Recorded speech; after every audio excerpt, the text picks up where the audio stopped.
Hi everyone, I'm Kent Louie, science teacher and talking head, talking about best practice in science education and broadcasting from beautiful Vancouver, Canada. This is episode 71. And are you looking for a Bellringer that works across multiple classes and is easy to set up? I just came up with this one last week. And all that's required is a marble, a super bouncy ball, a golf ball, a tennis ball, and a basketball. And I'll explain what I do with all that stuff in a second. But before I continue, handouts for this episode are available at realsciencechallenge.com/EP71. And please subscribe to our YouTube channel. So I came up with this as a brain break activity, but then realized it worked well as a bell ringer too. The purpose is to get students to think about the relative size of objects to each other.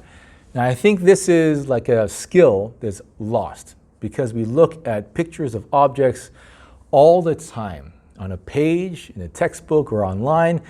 The size of Jupiter and Earth and Venus all kind of look like the same. They all look like circles. So it's hard to visualize how big one is relative to the other. So here's what I do.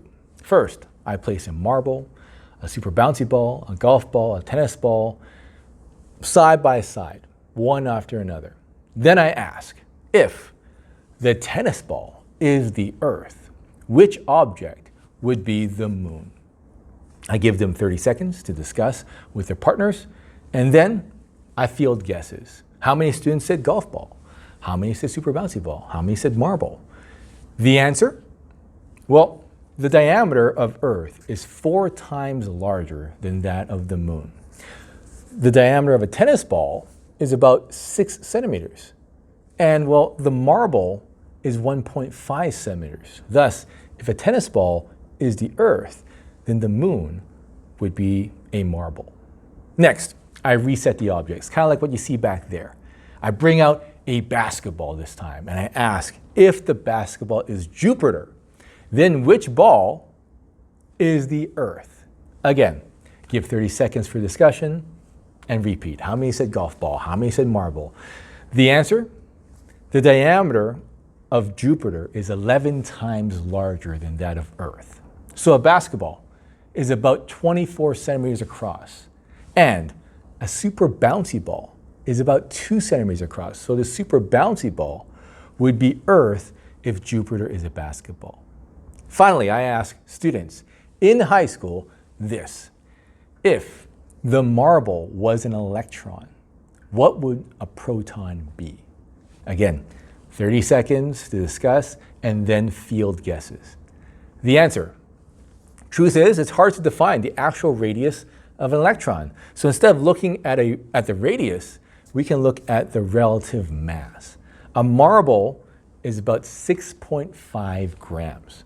A proton is about 1,800 times larger in mass than an electron. Thus, if a marble was an electron, a proton would be a ball with a mass of about 12 kilograms. So what I do is I show students this medicine ball that says 4 kilograms.